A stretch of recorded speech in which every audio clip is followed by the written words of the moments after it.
They say a single act of kindness can change someone's life forever. But what if that same kindness is the very thing that pulls you into a story you never expected? My name is Elena, and the night I decided to help a stranger was the night I discovered how fragile safety truly is, and how easily desire can blur into danger. My life in Willow Creek was nothing extraordinary. Every morning I walked to work, every evening I returned home along the same narrow streets. I passed the bakery with its fading blue awning, the flower shop with roses wilting in the window, and the same faces that never spoke beyond a polite nod. My life was quiet, perhaps too quiet, until one evening I saw him. He was sitting by the roadside, clothes torn, hair wild, hands trembling as though he had not eaten in days. His body looked heavy with exhaustion, but it was his eyes that struck me. Deep, sunken, dark, as if they carried years of stories untold. For a moment, they met mine, and my chest tightened.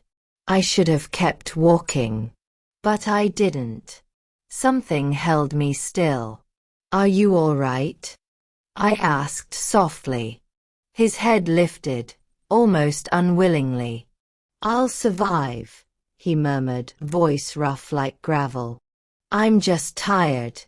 And hungry." Every part of me whispered caution. Every part of me told me to move on. But the words left my lips before I could stop them. "Would you like to come to my home? I can make you something warm to eat." He hesitated, his eyes narrowing, searching mine as though trying to read the truth behind my offer. Then he nodded slowly. "Thank you, miss. My name is Adrian." And just like that, the course of my life shifted. Inside my small home, Adrian seemed out of place. He sat on the edge of my couch, stiff and uncertain, yet his eyes studied everything with quiet intensity. I made him soup, and as he ate slowly, he spoke in fragments about once being a craftsman, about losing his work, his family, his will to keep moving. His voice carried the weight of someone who had lost too much. I wanted to believe him, but deep inside I wondered if it was all true, or just the story of a man who had learned how to win sympathy.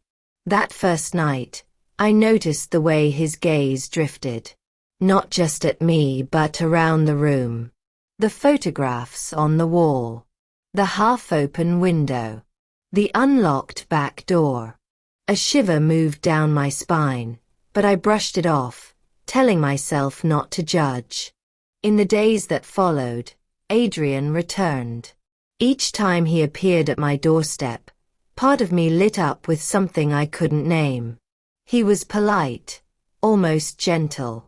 Sometimes he smiled, and I found myself wondering what that smile looked like before hardship had stolen so much from him. One evening he arrived carrying a worn wooden toolbox. When I asked about it, he smiled faintly. "Just my tools. They're the only part of my old life I've managed to keep." He showed me what was inside. Chisels, hammers, blades dulled with time. His fingers moved over them with a strange tenderness, almost reverence. It unsettled me, though I tried not to let it show. Soon, he began fixing things around my house. The squeak of a door. The broken latch on the window. A loose step on the porch. At first, I was touched by his efforts. But later, I realized something chilling. He was learning every detail of my house. Every weakness. Every secret space. One evening, I found him sitting in my living room, carving a small wooden swan. It was delicate, beautiful. I turned it over, only to find initials carved into its base. They were not his. "These aren't yours," I whispered. His smile came too quickly, and his eyes stayed unreadable. "Old habits. Old memories," he said as he snatched it back. A tremor of unease passed through me. Yet despite my doubts, I could not deny the strange warmth that built between us. Sometimes, when he looked at me, I felt seen in a way I hadn't in years. Sometimes his voice softened, and his words lingered in the air long after he left. And sometimes, when our hands brushed as I passed him a plate, or when he leaned a little too close while fixing something, my breath caught in my throat. One evening, as the sun melted into gold outside my window, Adrian's eyes found mine.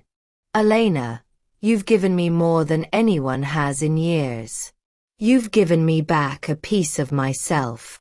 His voice was low, trembling with sincerity, and yet heavy with something else. He stepped closer, his fingers brushing mine. "I don't just want your kindness," he whispered, his lips dangerously near. "I want you." My body froze, caught between the heat of his nearness and the chill of fear. He leaned in, brushing his lips softly against my cheek, lingering just long enough to leave me breathless. My heart pounded, torn between wanting to trust him and fearing what trust might cost me. That night he stayed later than he ever had. His eyes lingered on me as though memorizing me. When I finally excused myself, I locked my bedroom door, something I had not done in years. As I lay there, the silence of the house felt heavier than usual. And then I heard it. The soft creak of floorboards outside my door. The faint, deliberate shuffle of footsteps. And finally, the quiet rattle of my doorknob. My breath caught, my body rigid. I told myself it was my imagination. I told myself Adrian was harmless. But deep down, I knew the truth. And yet, the next morning, when he looked at me with those eyes, tired, broken, yearning, I doubted myself again. Was I letting fear poison kindness? Or was kindness blinding me to danger? The days stretched into weeks. Sometimes Adrian brought me small carvings, birds, flowers, faces I did not recognize. Sometimes he spoke softly about the things he had lost. And sometimes he touched my hand longer than he should, his fingers lingering as if testing how far I would let him go. And there were nights, quiet, intimate nights, when I let my guard slip. When the silence of the house and the closeness of his presence made my chest ache with something I hadn't felt in years. He would sit beside me, his voice soft, his hand brushing mine, and I would forget the warning bells. I would forget the fear. I would only feel the warmth of his hand, the depth of his gaze, the strange tenderness of his smile. But always, when the night grew too still, I remembered the sound of my doorknob turning. Because kindness always has a price. And mine was yet to be paid. Would you have done what I did? Would you have let Adrian inside your home, shared your food, your space, even your moments of vulnerability? Or would you have walked away and kept your world untouched? Tell me in the comments what you would have done.